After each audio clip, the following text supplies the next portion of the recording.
নমস্কাৰ মোৰ শিক্ষাৰ্থীসকল, মই প্ৰণৱে ইউটিউব চেনেল ফৰ এডুকেশ্যনৰ অন্য এটা ভিডিঅ'লৈ তোমালোক সকলোকে স্বাগতম জনাইছোঁ।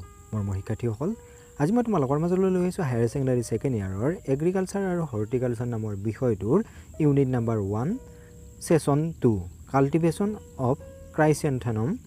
এই সাব ইউনিটটোৰ যিখন অনুশীলন আছে সেই সাব ইউনিটটোৰ উত্তৰসমূহ। তেতিয়াহ'লে আহচোন পলম নকৰি আজিৰ ভিডিঅ'টো আৰম্ভ কৰোঁ। আৰু তাৰ আগতে তোমালোকলৈ এটা অনুৰোধ, এই চেনেলটো যদি ছাবস্ক্ৰাইব কৰা নাই তেতিয়াহ'লে ছাবস্ক্ৰাইব কৰি ৰাখিবা আৰু কাষতে থকা বেল আইকনটো প্ৰেছ কৰি দিবা মই দিয়া এনেকুৱা ধৰণৰ শিক্ষামূলক ভিডিঅ'সমূহ নিয়মিতভাৱে পাই থাকিবলৈ।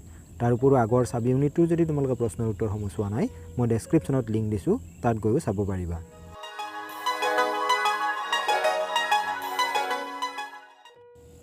এই খালী ঠাইবোৰ পূৰণ কৰা। কুৱেশ্যন নম্বৰ 1, ক্ৰাইচেন্থেমম চিটিকি লোৱাটো পৰ্যায়ত ডেছ গছৰ বৃদ্ধিৰ ডগাবোৰৰ দ্বাৰা ডেছ কৰা হয়। ইয়াৰ খালী ঠাই দুটাত হ'ব, প্ৰথমটোত হ'ব হাত আঁতৰোৱা আৰু দ্বিতীয়টোত হ'ব 10 পৰা 15 চেণ্টিমিটাৰ।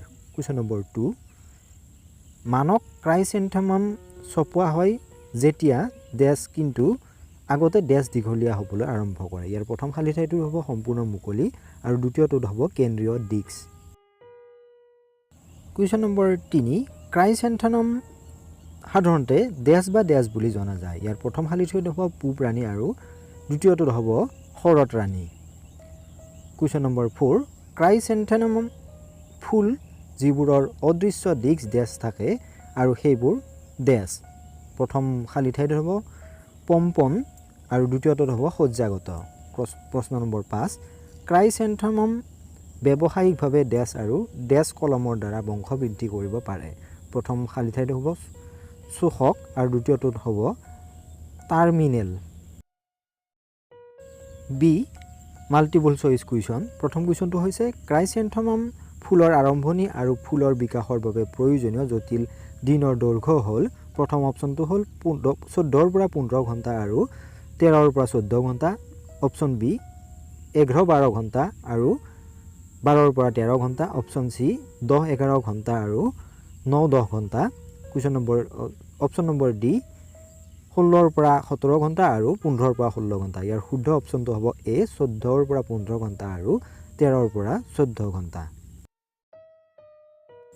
প্ৰশ্ন নম্বৰ 2, ক্ৰাইচেন্থেমমৰ বৃদ্ধি হোৱা মাটিৰ pH প্ৰায় ডেছ। ইয়াৰ অপশ্যনকেইটা হৈছে, প্ৰথমটো হৈছে 7.5, দ্বিতীয়টো হৈছে 6.5, তৃতীয়টো হৈছে 5.5 আৰু চতুৰ্থটো হৈছে 4.5। ইয়াৰ শুদ্ধ অপশ্যন হ'ব বি 6.5। প্ৰশ্ন নম্বৰ 3, ক্ৰাইচেন্থেমমৰ বাবে টাৰ্মিনেল বা টিপিং কাটিং এটা সুস্থ ডালৰ পৰা ডেছ ল'ব লাগে। প্ৰথম অপশ্যনটো হৈছে 7 পৰা 10 চেণ্টিমিটাৰ, বিটো হৈছে 10 পৰা 15 চেণ্টিমিটাৰ, চিটো হৈছে 5 পৰা 8 চেণ্টিমিটাৰ, ডিটো হৈছে 15 পৰা 20 চেণ্টিমিটাৰ। ইয়াৰ শুদ্ধ অপশ্যনটো হৈছে চি 5 পৰা 8 চেণ্টিমিটাৰ।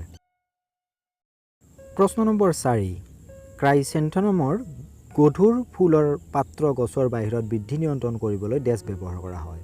অপশ্যন এ 7 পৰা 10টা ষ্ট্ৰেক, বি 10 পৰা 12টা ষ্ট্ৰেক, চি 1 পৰা 2টা ষ্ট্ৰেক, ডি 3 পৰা 5টা ষ্ট্ৰেক। ইয়াৰ শুদ্ধ অপশ্যনটো হ'ব ডি 3 পৰা 5টা ষ্ট্ৰেক।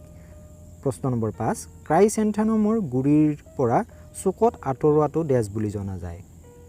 প্ৰথম অপশ্যনটো হৈছে এ ডি চুকাৰিং, বি চিটিকি থকা, চি বন্ধ কৰা, ডি ডিছ বডিং আৰু ডি শ্বুটিং। ইয়াৰ শুদ্ধ অপশ্যনটো হ'ব এ ডি চুকাৰিং।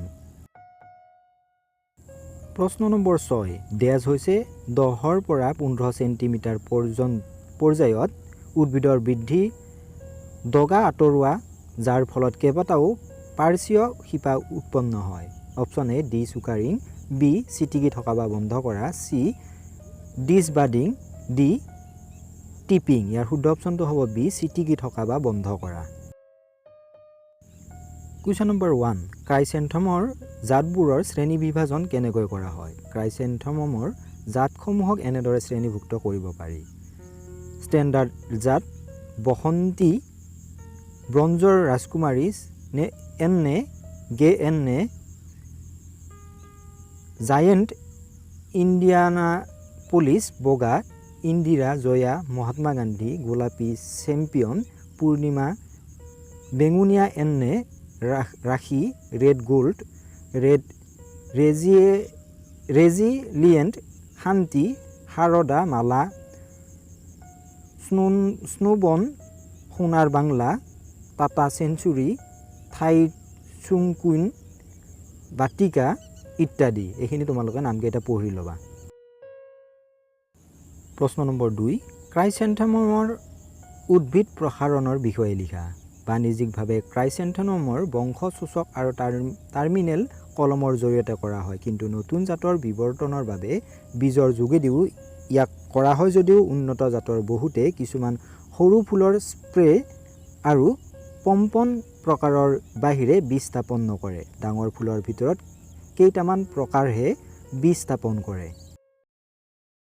প্ৰশ্ন নম্বৰ 3, ক্ৰাইচেন্থেমৰ ডিছবৰ্ডিং কি? এই কাৰ্যসমূহ বেছিভাগেই ডাঙৰ ফুল আৰু সজ্জাগত জাতৰ কৰা হয়।